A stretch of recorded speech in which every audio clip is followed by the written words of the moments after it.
kesempatan kali ini kita akan belajar bersama tentang apresiasi prosa. Apa itu apresiasi prosa? Untuk mengetahuinya, terlebih dahulu kalian saksikan cuplikan berikut ini ya. Aku mengayuh sepedaku dengan terengah-engah mendaki bukit.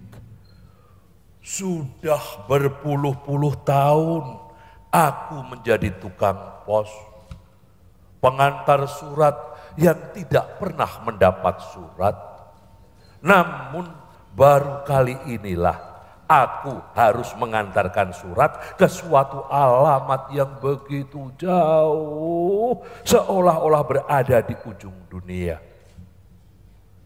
Sudah 40 hari 40 malam aku mengayuh sepedaku nyaris tanpa henti sebelum akhirnya sampai ke Bukit Kapur ini.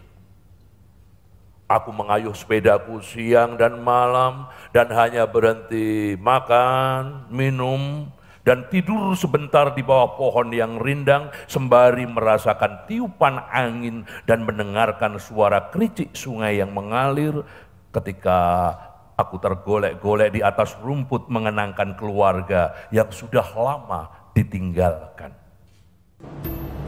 Cuplikan video tadi merupakan monolog cerpen yang berjudul Tukang Pos dalam Amplop yang dibacakan oleh Butet Kertajasa yang merupakan karya dari Seno Gumira Aji Dharma.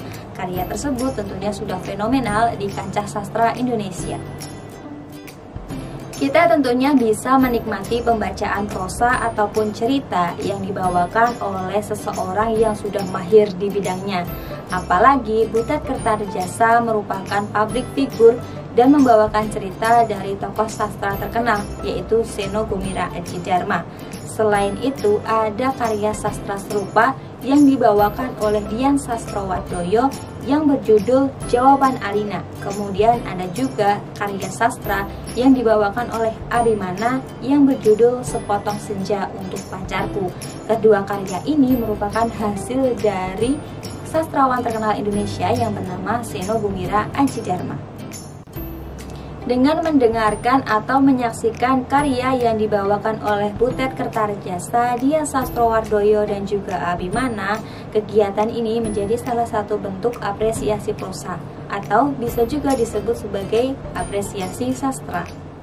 Ada 3 poin penting ketika kita mengapresiasi karya sastra. Yang pertama, memahami. Dalam memahami karya prosa, tentunya kita harus memahami karya tersebut, baik dari sisi internal maupun dari sisi eksternal.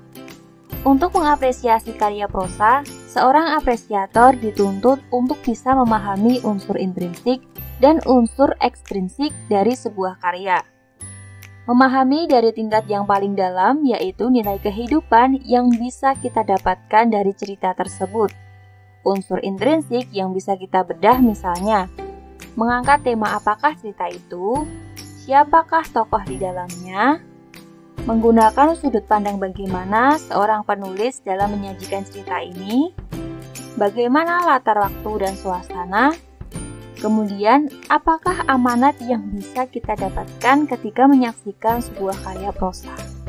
Selain itu, seorang apresiator juga harus mengetahui unsur ekstrinsik dalam karya tersebut. Misalnya, latar belakang penulis cerita, fakta sosiologi, fakta sosial, dan fakta-fakta lain di luar karya namun masih memiliki hubungan dengan proses adanya sebuah karya. Yang kedua, mengenali. Sebagai seorang apresiator tentunya harus mengenali prosa melalui karyanya secara utuh, karya dengan pengarang, dan karya dengan pembaca. Seorang apresiator harus mengetahui dan menelisik lebih lanjut referensi karya yang lain, berada di posisi manakah karya tersebut. Yang ketiga, menikmati. Seorang apresiator wajib menikmati secara sungguh-sungguh karya sastranya. Seperti yang dikatakan oleh Effendi bahwa mengapresiasi karya sastra sama halnya dengan menggauli karya sastra dengan sungguh-sungguh, sehingga tumbuh pengertian, penghargaan, kepekaan pikiran kritis, dan kepekaan perasaan yang baik terhadap karya sastra. Sehingga puncaknya adalah kita bisa mengambil makna kehidupan dari karya sastra tersebut. Terdapat 4 jenis kegiatan yang termasuk ke dalam apresiasi prosa. Yang pertama, kegiatan langsung. Contohnya yaitu ketika kita membaca karya sastra tersebut, menyaksikan karya yang dipentaskan, dan menyimak pembacaan karya sastra. Itu semua merupakan kegiatan langsung di mana kita bisa dengan langsung mengalami dari perantaranya, misalnya melalui buku, pementasan, atau seseorang yang membacakannya. Yang kedua, kegiatan tidak langsung. Kegiatan ini merupakan kegiatan pengembangan dari kegiatan langsung, misalnya membedah karya. Kalian juga bisa melakukan hal-hal berikut ini. Yang pertama, mempelajari teori sastra. Kita dapat mempelajari dari berbagai macam jenis pakar atau jurnal atau buku-buku pengembangan lainnya. Yang kedua, mempelajari sejarah sastra. Masihkah kalian mengingat kata-kata dari Insinyur Soekarno yang mengatakan jas merah? Jangan sekali-sekali melupakan sejarah. Dalam dunia sastra, hal itu pun sangat berlaku karena perkembangan sastra, baik itu pasang surutnya, kita harus tetap menelisik dari sejarah sastra itu sendiri. Yang ketiga, mempelajari esai sastra, dan yang terakhir mempelajari kritik sastra. Kegiatan ini merupakan kegiatan untuk mengembangkan keterampilan seorang apresiator agar lebih bisa mendalami dan mengungkapkan atau mengapresiasi karya sastra tersebut. Yang ketiga, mendokumentasikan karya. Kegiatan ini sudah sering kita lakukan, namun kita tidak menyadari bahwa kegiatan ini merupakan kegiatan apresiasi. Misalnya, dengan kita membeli buku, mengkoleksi buku dari sastrawan yang kita idolakan, kegiatan ini menjadi salah satu contoh mendokumentasikan karya sastra. Kegiatan lain yang kita kenal adalah dengan membuat clipping karya sastra, bisa dari koran atau majalah. Yang keempat, kegiatan kreatif. Bagaimana seorang apresiator mampu menghasilkan karya lain setelah dia membedah karya sastra itu? Misalnya, kita habis membaca karya sastra Seno Gumilar Adhidharma.